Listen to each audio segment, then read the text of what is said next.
Good afternoon, folks. Robert Chappell here, Executive Editor, Madison365, with your daily update for Thursday, the 6th of January. It's going to be an all COVID day today. All the news basically that's come in is pretty much COVID related in one way or another. So we'll talk through some numbers first, and then we'll get to some COVID related news, primarily Madison related. So today we have another record set. I'm going to talk a little bit about how these records work, I think. Today we are reporting 11,547 new cases confirmed today. That puts our 7-day average at 6,808, which is the highest ever. Our highest ever previously was, I'm trying to find the actual highest of last November, was 6,497. So we beat our previous 7-day average record by 400. Previous record being mid-November last year. Not last year, 2020, mid-November 2020. The line at the if you look at the I'm actually gonna, you know what, I'm gonna show you this because it's wild. Oh, you can't really see it. Wait, I'm gonna try this. I'm not sure how well you can see this, but you'll notice this straight upward line here at the end of each of these. That's ridiculous how steep that is. That's just this increase is just that straight line that's going up starts on basically the 29th of December. So if you're looking over here, this is like the beginning of the straight up line. It's the 29th of December, and this is today. It's just like straight up over the course of that week or so. So here's what I want to mention. That those 11,000 cases were not tested today or yesterday, right? Those are tests from over the past several days, and those are just the tests, the positive cases that were entered into the data today. Okay, and it's the highest number we've ever seen, 11,547 new cases confirmed today. The most number of positive tests that have been run is actually higher than that. A record for the highest. Why is this not showing me now? The 7-day, first of all, I'll tell you, our 7-day positive test rate right now is 25.9%, which is really bad. Yesterday's was 24 something. It has been revised upward. Yesterday, the 7-day positive test rate has now been revised upward to 27.2. On January 4th, which is Tuesday, was that's the actual highest number of positive tests. Ready for this? 14,852. On that day, there were about 49,000 tests run. And of those, 14,852 were positive. Now, this is not meant to be deceptive at all, right? But when news outlets say we're setting the record, this is the most ever cases in a day. That's true. That 11,000 something, whatever we got today, is the highest number of new cases reported. The highest number of tests run is actually positive tests on a single day is 14,852.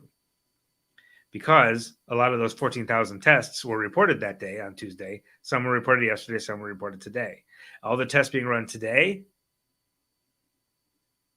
won't be reported for another few days. And I would venture a guess that there's going to be more tests today that come back positive than 14,852.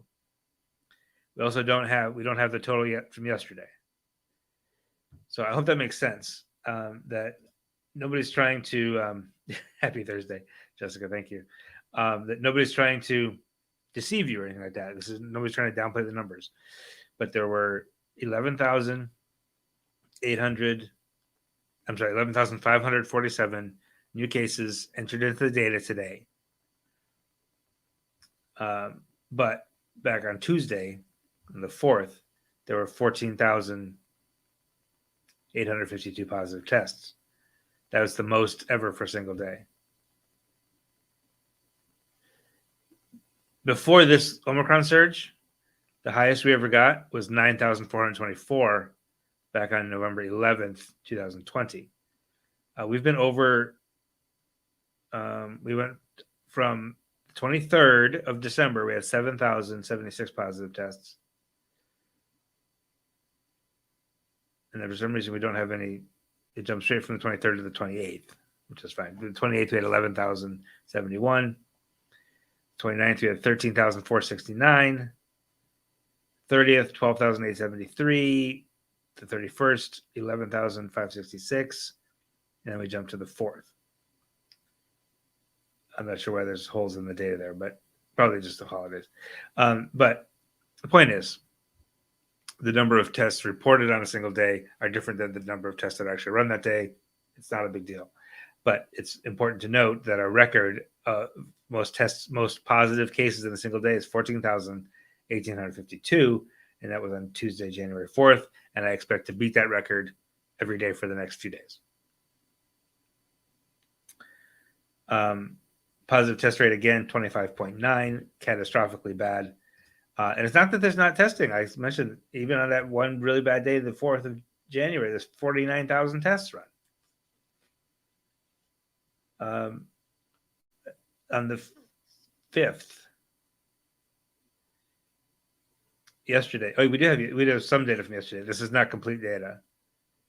But right now, what we're seeing is yesterday we have 5,737 positive tests and 29,000 negative tests, which means there's going to be another 10,000, 15,000 tests that were run yesterday that have not yet been reported into this data. So we'll get a better sense tomorrow as what happened Wednesday. Does that make sense? So anyway, that's all bad news in terms of the spread of the virus. Now, does that translate to bad news in hospitalizations? Yes. 2,060 people currently hospitalized. That's a 20% increase in the past week. 345 more people hospitalized today than a week ago. Record setting. Now, that's not the record for most people hospitalized yet. That's, over 2,300 back in November, December last year. We do, however, have the most ever people in the ICU at 475. That's a 17% increase from a week ago. Like this past week has been very bad in both cases and hospitalizations. We currently have 59 ICU beds available in the entire state, which includes 48 basically in Madison and Milwaukee. Now, that's 21 ICU beds available in the South Central region and 27 available in the Southeastern region. So it's not just Madison, Milwaukee. It's like the region of Madison, which actually extends all the way down to like Platteville. And then 27 available in the region of Milwaukee, which includes the WOW counties as well as Kenosha, Racine. There are 0 ICU beds available in the Fox Valley or in western Wisconsin, like all of western Wisconsin. And there are 4 in the North Central region, 2 in the Northwest region, and 5 in the Northeast region. Northeast region, which includes Green Bay, the 3rd largest city in the state. So not a lot of ICU beds available statewide. We'll see how bad that gets. I know the 3 hospitals in Madison put out a joint statement saying that they were at capacity. I think they still do have some ICU beds available, but their staffing levels are just stretched too thin, and their emergency departments are overwhelmed.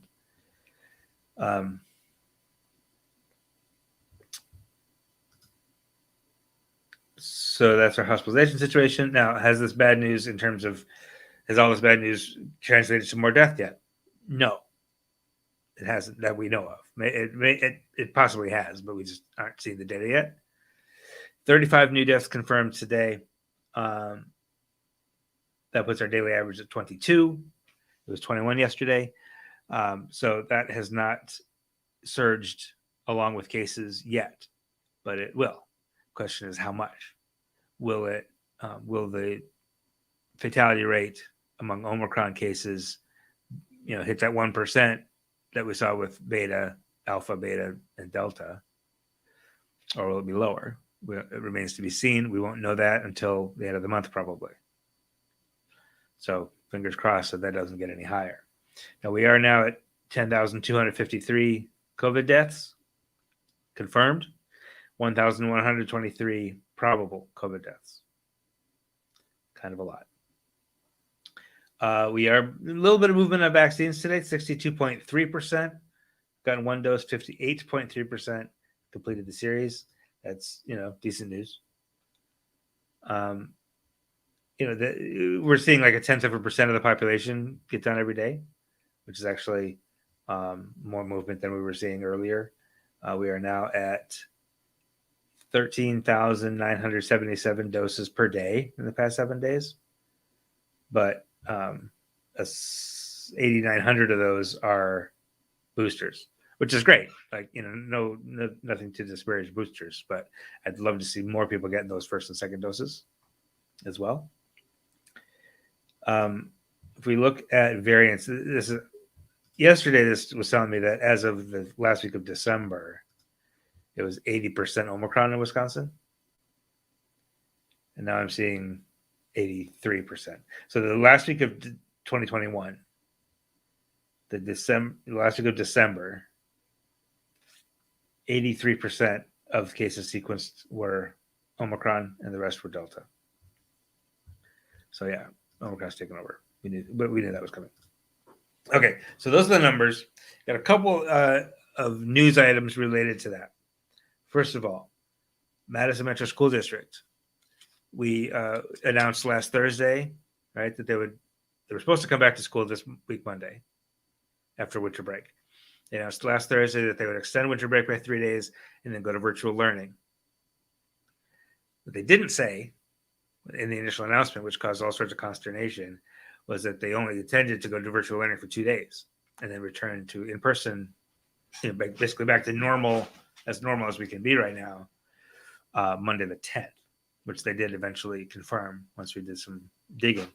But they also said that it was possible that virtual learning would have to continue if something catastrophic happened, or if they couldn't figure out the staffing situation, and that they would announce on Thursday the 6th, today, what that decision was. And today they did announce that as intended, as hoped for, as expected, in-person learning in Madison will resume on Monday. They've taken this week, basically, it's like extra week pause, or whatever they want to call it, to figure out the staffing situation, to figure out more testing, to figure out more emotional and social support for folks who need it. So if you're a Madison parent, good news for you. They're going back to school on Monday, and the idea is that they will stay in school then the rest of the year. The other piece of COVID-related news is that the Alliant Energy Center is going to reopen as a testing center, as a mass testing site. And they will be able to do between 500 and 750 tests beginning Monday. Be open from 10 a.m. to 6 p.m. And then the following week, starting the 17th, they'll be able to do up to 1,000 tests a day. Here's the thing. They're calling it a walk-up clinic, but they only call it that to clarify that it's no longer drive-through. Right? It's not, you still need an appointment is the thing. When they put out the announcement today and the headline said walk up clinic, I'm thinking you just walk up. Because to me, walk up means the same as like drop in. So, but then later, at the very bottom of the press release, it says click here to make an appointment. So I reached out and asked them, and it is by appointment. Now, the good news is, I mean, I know why they're doing it by appointment, because you see these monstrously long lines everywhere. And even last, 2020, they had 4-hour waits in the drive-through testing. So they're doing the appointments so you just show up for your appointment. Making an appointment is hard for some people, right? If you have worked certain kind of jobs, you're not sure when you're going to get off to go get a test. But they're doing the best they can, I guess. This is not Public Health Madison-Dane County staff that are doing the tests. It's not National Guard. It's actually a private lab that they've contracted, or they're providing space for the private lab, which is called Accelerated Laboratories.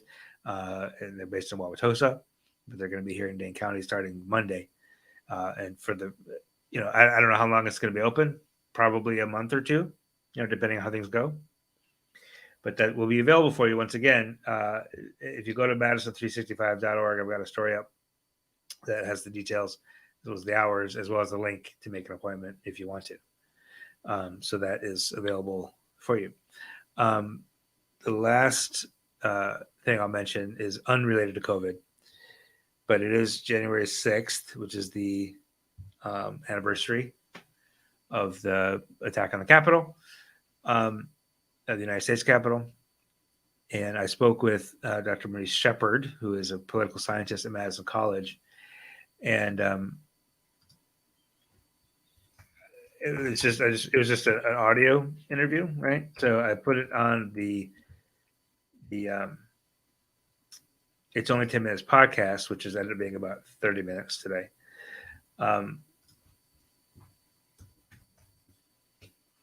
It's fine. But I had a good conversation with him about that, about the insurrection. That's what he called it. I asked him as a political scientist, what would you call it that happened at the Capitol last year? And he said insurrection is the right word from a political science standpoint. We talked a little bit about modern comparisons. Is this kind of thing ever happened before anywhere? And he said the most recent would be, probably the French Revolution, which I sort of went, what? Really? But he had some good insights as to what the thinking behind it was, how the rioters, how that sort of attack on the Capitol fit in with the larger scheme to overturn the election.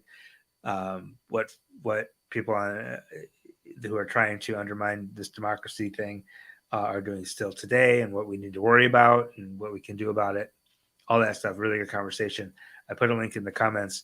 Basically, anywhere you get your podcasts, you can just search for It's Only 10 Minutes, and it'll be there. But I recommend it. It's a good listen, if I do say so, because Dr. Shepard is really smart about these things. He's been on podcasts before. He's been on this show before.